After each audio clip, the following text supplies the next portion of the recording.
전통적인 군사 강국 스웨덴에서 흥미로운 소식이 전해졌습니다.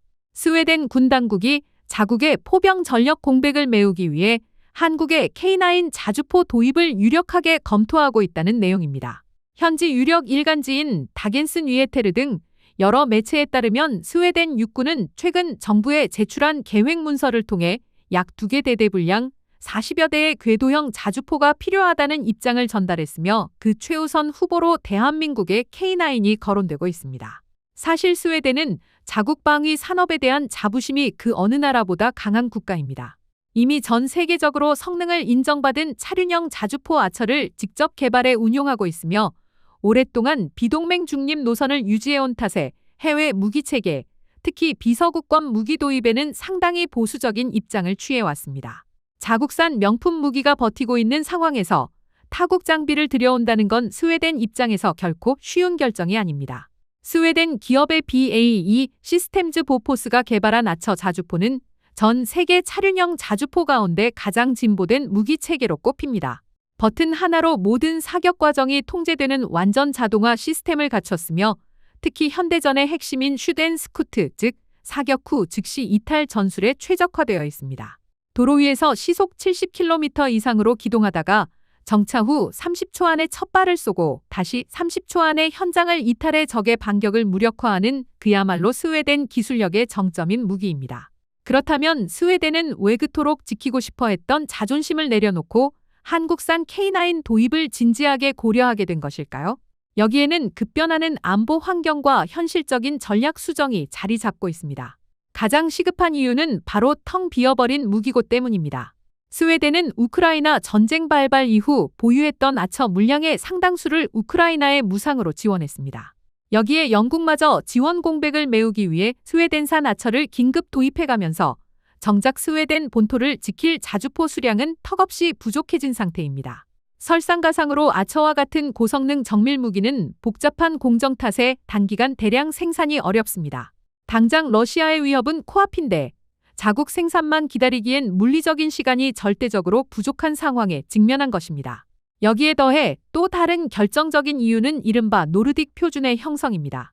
지도를 보시면 스웨덴을 둘러싼 핀란드와 노르웨이, 에스토니아 그리고 발트해 건너 폴란드까지 이미 K9 자주포를 주력으로 채택해 운용 중입니다.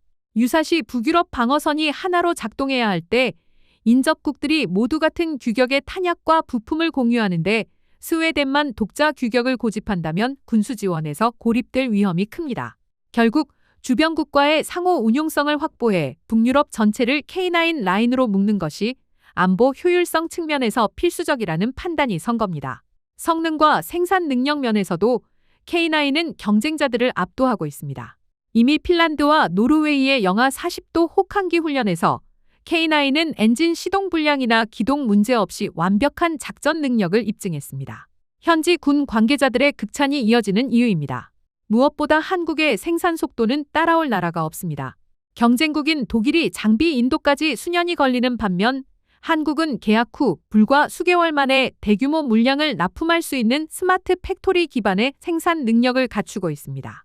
여기에 K9 역시 아처와 마찬가지로 정지 후 30초 이내에 초탄 사격 및 이탈이 가능한 압도적 생존력을 갖췄으면서도 궤도형 장비 특유의 강력한 험지 돌파력까지 겸비했다는 점이 스웨덴 군의 마음을 사로잡았습니다.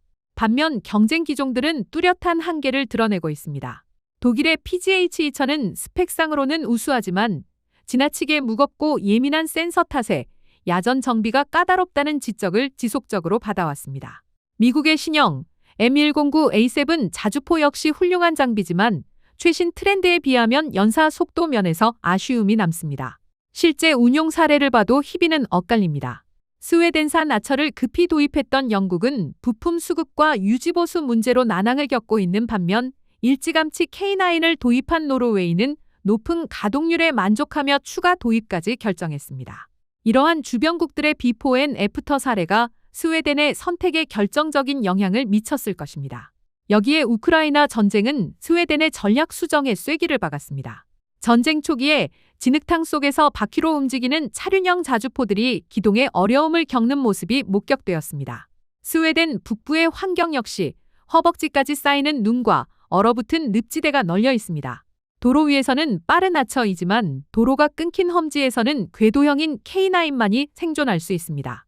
험지에서 움직이지 못하면 곧바로 적 드론의 표적이 되는 것이 현대전의 냉혹한 현실입니다.